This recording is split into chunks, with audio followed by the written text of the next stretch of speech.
In 2007, TV network CBS dropped 40 kids in the middle of the New Mexico desert as part of a brand new reality show. These kids would have to build their own society from scratch. And if this sounds like Lord of the Flies to you, well, it was meant to.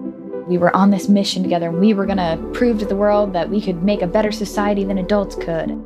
I'm Josh Gwynn, and I want to know what this wild TV experiment was really about. Split Screen, Kid Nation, a 6-part podcast from CBC. Available now. Frequency Podcast Network. Stories that matter, podcasts that resonate. Listen, I don't know if you've heard, but Canadians are pretty mad at the country's largest grocer. I'm boycotting because I'm dissatisfied with how grocery is in Canada, how expensive it is. So I just want to feel like I'm doing something and also supporting local businesses like farmers markets. I've just decided enough is enough, and I'm no longer interested in shopping at Superstore or any other Loblaw's organizations, including Shoppers. Frustrated shoppers fed up with rising food prices kicked off what they say will be a month-long boycott of a grocery store giant on the same day the chain reported an increase in profits. Here we are on May 15th. We are halfway through a month that is supposedly seeing thousands upon thousands of Canadians boycott all stores and all products owned by Loblaw Companies Ltd, which I also don't know if you've heard, but is a lot of stores and a lot of products. Will the boycott work? Probably not. So far, the corporate giant hasn't done anything about it. But the reasons behind both the boycott and its effectiveness are worth examining. We live in an age of boycotts. Hardly a week goes by without a new call to withhold our business from a different store or refuse to buy a different product or use a different service. Those boycotts rarely work, but some of them do. What makes a successful boycott in the digital age? What could the thousands of Canadians who really are fed up with Loblaw and other grocery giants do to get some traction? And why do these things feel so satisfying even if they don't end up making a difference? I'm Jordan Heath Rawlings. This is The Big Story. François Neville is an associate professor of strategic management at McMaster University's DeGroote School of Business. Hello, François. Hi, how are you? I'm doing very well. Thank you for finding a few minutes to talk about a Loblaw's boycott that I'm assuming isn't really working yet. Yeah, we don't really know if it's working at this point or if it will work. We wanted to talk to you because we wanted to get a sense of boycotts in general and where they come from, especially in the digital and social media age. And maybe let's just begin with this one as an example. Where did the boycott of Loblaw's come from? How did it emerge? So to my knowledge, it emerged within the Reddit community on a subreddit thread called Loblaw's is Out of Control, almost like a grassroots, loosely organized and kind of coalesced. Very, I think in some ways similar to, if we recall, while this was not a boycott, the Wall Street Bets Reddit, right, which was responsible for driving investment into GameStop and AMC theaters, which sort of created a massive panic in the financial markets. In general these days, is this how boycotts emerge, through places like Reddit? Like you study this stuff. What can you say about where they generally come from? It seems to increasingly be the case that they emerge on social media forums now, like Reddit, or through other social media outlets. Historically, boycotts often have been initiated by community groups or advocacy groups. So we think about large entities out there like the Greenpeace of the world, PETA. Entities actually have like resources to get a campaign going. But with the emergence of social media as an avenue for like-minded people to connect, it seems like many of them now are starting to pop up through these platforms like Reddit and like other social media platforms. How did you have to get the word out before social media and these sort of public forums? If you were somebody like Greenpeace and you wanted to organize a boycott of presumably a company that was doing things that were no good for the environment. A lot of that would have occurred through word to mouth, through advertising campaigns, through extreme sort of public demonstrations. So some of us or many of us are vaguely familiar with seeing images of, Greenpeace activists in boats beside sort of large commercial shipping vessels with spray painted signs and whatnot. So I think a lot of it was through what we might consider to be kind of shock and awe campaigns that would generate enough media coverage to sort of spread the word to the general public in hopes of growing a certain critical mass of support for the boycott itself. In terms of the Loblaw's boycott, what do the organizers actually want people to do, and how broad is this? I think it's an interesting question because it speaks more generally to maybe the times that we live in, where it seems like we're increasingly seeing groups of citizens who are generally unhappy with something and they want it to change, but then the demands themselves are not necessarily actionable. So in the case of Loblaw's, what I've seen in the coverage is that the general goal of the boycott is to reduce grocery prices and increase food security for Canadians. Now that sounds good, but it's a pretty broad statement. I don't really know what they mean by food security necessarily. And some of the more specific demands that are being made across the board, price reduction of 15%, reducing loyalty benefits or member-only pricing for PC Optimum card holders, and putting price caps on essential items. Now, some of those demands, I suppose, might be perceived as reasonable, but the most recent financial statements or earnings statements of Loblaw suggest that their profit margin is only about 3%, which is not uncommon in the grocery industry. Given the economic forces that shape competition in that industry, profit margins are not as high as we might think. And so it starts to become, I think, a bit challenging to think about how a price reduction of 15% can actually be implemented in a way that is mutually beneficial here. But in terms of the actions that the organizers want people to take, it's one thing to, I guess, boycott Loblaw's grocery stores, but this is a point we've made in a separate episode of this podcast. Loblaw's is everywhere, and they're asking people to not shop at any Loblaw's affiliated store. And how much of a challenge is that in this market?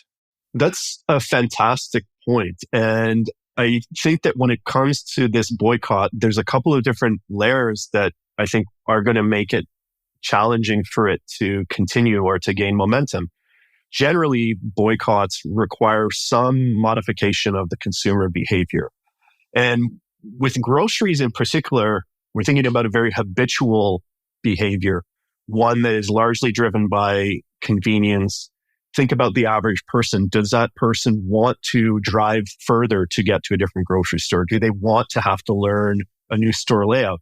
Right. Some people might be very partial to the President's Choice Blue Menu, private label, and they're not necessarily willing to give those up. And then the second part of it, sort of more directly to your point, is that the parent company of Loblaw's, there's a huge portfolio of brands there. They're essentially everywhere. So we're now asking, or the organizers of the boycott are asking potential participants to do fairly extensive research and to keep all of these top of mind to avoid them.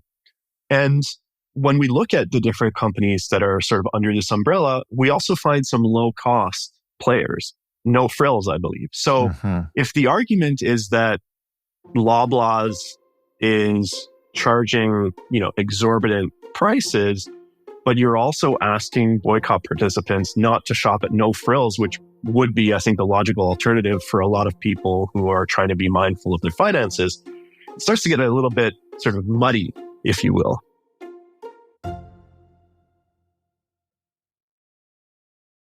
Give me an example of boycotts that would be the opposite in terms of scope and the way you're asking people to totally change their behavior, and maybe ones that have worked.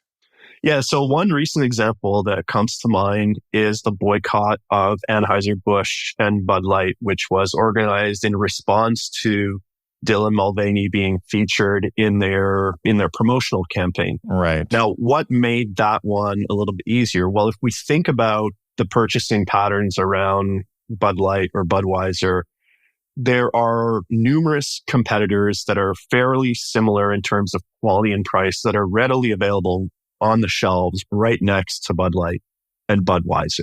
Mm-hmm. The potential participants in this type of boycott aren't really giving up a whole lot. It's not very inconvenient for them to participate. It's easy to maintain that sort of behavior for a long period of time because you're not necessarily incurring a whole lot of financial cost or psychological cost or cost in terms of your time to actually buy the competitor's product in that situation. In terms of this boycott, and you also mentioned the Bud Light boycott, which is obviously very politically tinged, how much of this is about the stuff you just kind of explained, wanting this company to change their behavior in a way that can perhaps make things better for consumers without necessarily harming their bottom line or whatever? And how much of it is just about emotion and anger? I think a lot of this is driven by emotion and anger. And I think a lot of why Loblaws find itself at the center of this is because Galen Weston is a very prominent executive in this industry. And he had a very disastrous performance, at least from a managing public relations standpoint, in front of the House of Commons. And frankly, I think he gave a lot of answers that were out of touch. Right. And I think a lot of people were upset with that and probably rightfully so. Yeah. So I think a lot of this is driven by emotion and frustration. And yes, all of us are, I think hurting to some extent as a result of the pandemic and the financial pressures that have been placed on households. And groceries are an essential kind of item that we all need to buy. So I think this is a general frustration with just the state of the economy, and the grocery industry is kind of front and center of that because of the prominent sort of role that it occupies in all of our lives. When I talk about this, I'm not even talking necessarily about whether I agree with the emotion behind these boycotts or not, because a lot of the time I do. It's that I can't honestly keep up on where I'm buying everything, whether the coffee company that I'm going to for my coffee supports Israel, whether my mutual fund invests in oil and gas, whether I'm shopping at Loblaws or going a kilometer or two out of my way. I mean, I could name more of those, but do you know what I mean? Like, it's a lot to keep track as you move through the world and to keep that all straight when you're just trying to make your everyday consumer purchases. Yeah, and I think related to that point is the notion that I think we have to be also critical thinkers in this, in the sense that is something like this necessarily going to benefit the people that they believe are going to benefit from it? So let's play this out kind of in a very simplistic scenario, but let's think about some of the main suppliers of Loblaws. So if Loblaws drops their prices, now maybe they have to look for different suppliers, right, to maintain their margins. So does that have a positive or negative impact on the Canadian farmers who supply Loblaws if they're being cut out of the equation? I've seen certain calls from unions urging people not to boycott Loblaws because they're trying to negotiate a wage increase for employees. And we all know that people probably need to be making a little bit more money given where inflation is. If Loblaws drops their prices, what does that do to just supply of food in general? And are people who are in a lower socioeconomic position able to acquire what they need now that things have been artificially deflated or what have you? So I think that's an important sort of nuance or an important perspective to apply to this as well. And, The thing that's interesting about Loblaws is that I don't think that I have ever considered them to be a cost leader in the industry. I don't think they've ever claimed that they were trying to be the most affordable grocer out there. There certainly are other players that are cost leaders. If the boycott was called like No Frills is out of control because their prices are kind of no different than Loblaw's, then I think, you have a bit more of a point to make there. This boycott is ongoing through this month. It's gotten, this podcast aside, a ton of media attention. Loblaw's isn't showing that they plan to do anything about it. So if media attention's not working, if this boycott is not going to work, how can people make their anger, but also just their desires and what they think would help them known to the company in an effective manner that might actually encourage change? Well, one of the ways that a number of activist organizations have been engaging with companies with relatively good success these days is through shareholder activism. So any shareholder that purchases a requisite amount of shares or that owns a certain percentage of shares in the company is entitled to placing various proposals on a company's annual proxy, which are then voted on at the annual shareholder meeting. So that is a mechanism that allows a group to have a direct dialogue with company leadership. Now, would there be a way for consumers to organize or to work with an advocacy group that has experience in advancing campaigns via shareholder activism? That could be one way to do it. It's hard to imagine something that doesn't require some level of financial outlay having an impact. So the other thing I'm thinking about is like a negative publicity campaign. But again, that would require people to invest some level of financial resources and time and other things to actually orchestrate this campaign. I think what makes the boycott so attractive is that the cost of participation is relatively low unless you're factoring in people's time and sort of the pain of changing their buying habits, but they don't actually have to dedicate a whole lot of financial resources toward it.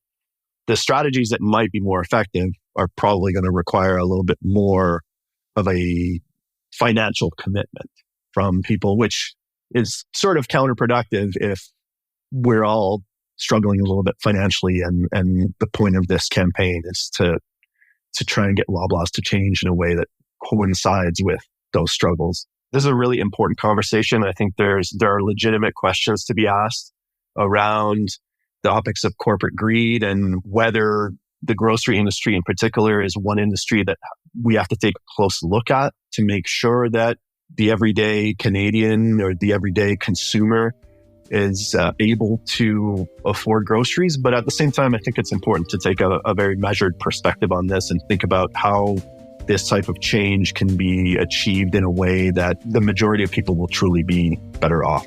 François, thank you so much for this. You're welcome. François Neville from McMaster University's DeGroote School of Business. That was the big story. For more from us, including previous episodes on the grocery behemoth that is Loblaw Companies Ltd, you can head to thebigstorypodcast.ca. You can also send us feedback on this episode or any other by emailing hello@thebigstorypodcast.ca or by calling us and leaving a voicemail at 416-935-5935. The Big Story is in absolutely every podcast player and on absolutely every smart speaker as long as you ask it to play the Big Story podcast. Thanks for listening. I'm Jordan Heath Rawlings. We'll talk tomorrow.